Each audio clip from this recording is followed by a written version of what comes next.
Installing an optical drive and drive cage.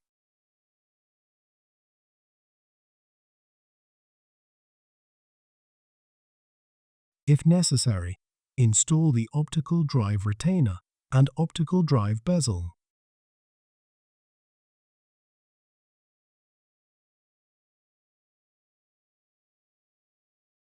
Align the 4 hooks on the optical drive cage with the corresponding hooks on the drive bay T-cage, and then lower the optical drive cage onto the drive bay T-cage and slide it forward until it is secure.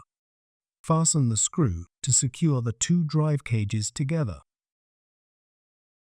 Align the 4 pins on the sides of the optical drive cage with the 4 slots on the chassis and cage bar, and then turn the handle on the optical drive cage down to secure the drive cage assembly into place.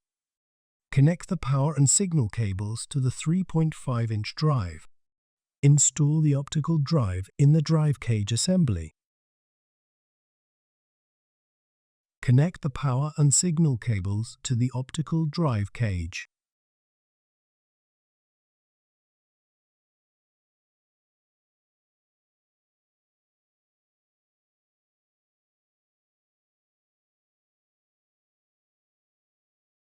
Install the server cover.